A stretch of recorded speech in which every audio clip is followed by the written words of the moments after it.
Hi vlog, welcome to my guys. Shut down.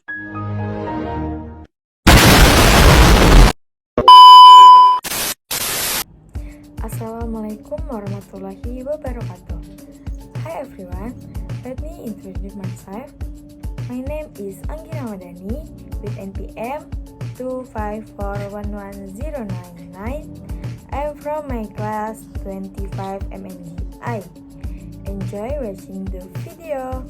A few moments later. Di sini kita akan membahas perilaku konsumen dan produsen. Sebelumnya, hai semua. Perilaku konsumen dan produsen menurut N. Gregory Mankiw, salah satu ekonomi paling berpengaruh di dunia. Pembahasan ini kita ambil dari buku legendarisnya yaitu Pengantar Ekonomi yang di Indonesia diterbitkan oleh Salemba IV. Buku ini banyak digunakan di perguruan tinggi karena menjelaskan prinsip ekonomi dengan cara yang sederhana, namun sangat logis dan mendalam. Selanjutnya yaitu ada Pengantar Pemikiran Mankiw.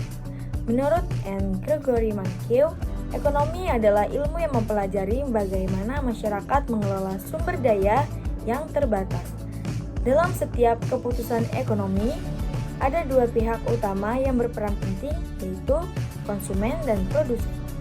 Keduanya memiliki tujuan yang berbeda, namun konsumen berusaha memaksimalkan kepuasannya atau utilitas dari barang dan jasa yang mereka beli, sedangkan produsen berusaha memaksimalkan keuntungan dari barang dan jasa yang mereka hasilkan. Interaksi antara dua pihak ini menciptakan mekanisme pasar di mana harga menjadi sinyal yang mengkoordinasikan keputusan ekonomi. Selanjutnya yaitu perilaku konsumen. Menurut Mankiw, perilaku konsumen dijelaskan melalui teori pilihan konsumen.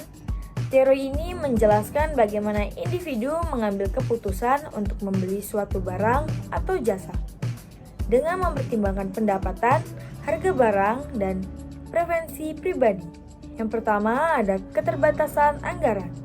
Setiap konsumen memiliki jumlah pendapatan yang terbatas. Oleh karena itu, mereka harus membuat pilihan berapa banyak barang A dan berapa banyak B yang dibeli. Mankiw menggambarkan hal ini dengan garis anggaran yang menunjukkan kombinasi dua barang yang dibeli konsumen dengan pendapatannya. Kedua ada preferensi dan kurva Eden-Fehren. Mankiw menjelaskan bahwa konsumen memiliki preferensi yaitu urutan pilihan berdasarkan tingkat kepuasan. Kurva Eden-Fehren menunjukkan kombinasi dua barang yang memberikan tingkat kepuasan yang sama bagi konsumen. Semakin jauh kurva dari titik asal, semakin tinggi tingkat utilitasnya. Yang ketiga, ada keseimbangan konsumen. Keseimbangan tercapai ketika kemiringan garis anggaran sama dengan kemiringan kurva Eden-Fehren. Atau dengan kata lain, ketika harga dua barang sama dengan rasio marginal utility-nya, di titik inilah konsumen memaksimalkan kepuasannya mereka sesuai dengan pendapatan yang dimiliki. Keempat, ada efek perubahan harga atau efek substitusi dan efek pendapatan. Mankiw juga menjelaskan bahwa ketika harga suatu barang berubah, maka perilaku konsumen akan menyesuaikan. Efek substitusi terjadi ketika konsumen beralih ke barang lain yang relatif lebih murah.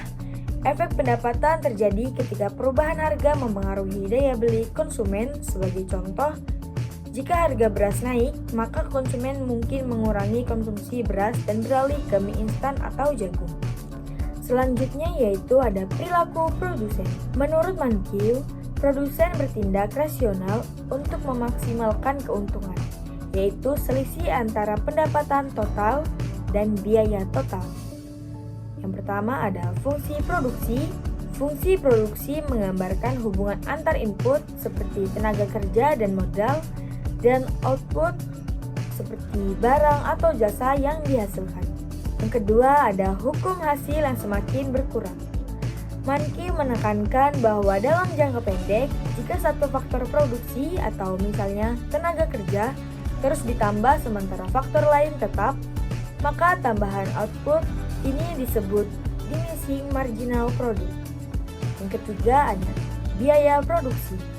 Produsen harus memahami perbedaan antara biaya tetap dan biaya variabel. Mankiw menjelaskan bahwa total biaya tetap dan total biaya variabel. Dengan memahami struktur biaya ini, produsen dapat menentukan berapa banyak barang yang sebaiknya diproduksi untuk mencapai efisiensi. Keempat, ada keseimbangan produsen. Produsen mencapai keseimbangan ketika marginal cost sama dengan marginal revenue. Pada titik ini, laba maksimum tercapai. Jika MC lebih rendah dari MR, produsen masih bisa menambahkan produksi untuk meningkatkan keuntungan. Sebaliknya, jika MC lebih tinggi, produsen perlu mengurangi output. Selanjutnya ada interaksi konsumen dan produsen di pasar. Mankiw menggambarkan interaksi antara konsumen dan produsen melalui mekanisme pasar, yaitu dalam sistem ekonomi pasar bebas, harga terbentuk melalui kekuatan permintaan atau demand dan penawaran atau supply. Konsumen membentuk kurva permintaan yang menunjukkan hubungan antara harga dan jumlah barang yang ingin dibeli. Produsen membentuk kurva penawaran yang menunjukkan hubungan antara harga dan jumlah barang yang dijual. Ketika keduanya bertemu pada satu titik, terbentuklah harga keseimbangan dan jumlah keseimbangan.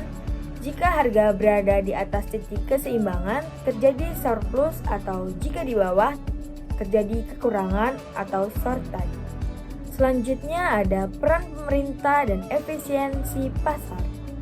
Mankiw juga menjelaskan bahwa walaupun pasar cenderung efisien, pemerintah tetap memiliki peran penting. Menurut Mankiw, intervensi pemerintah dibenarkan ketika ada kegagalan pasar, seperti yang pertama, eksternalitas, yaitu dampak positif dan negatif terhadap pihak ketiga yang tidak terlibat langsung dalam transaksi. Kedua, kekuatan pasar atau market power, yaitu ketika produsen memiliki kekuatan untuk mempengaruhi harga secara tidak wajar seperti monopoli. Dalam kasus seperti ini, pemerintah dapat menetapkan kebijakan pajak, subsidi, atau regulasi untuk mengembalikan efisiensi pasar dan keadilan ekonomi. Selanjutnya ada contoh nyata dalam kehidupan sehari-hari. Sebagai contoh, mari kita lihat perilaku konsumen dan produsen dalam pasar kopi di Indonesia. Ketika harga kopi naik karena gagal panen, konsumen mungkin beralih ke teh atau minuman lain.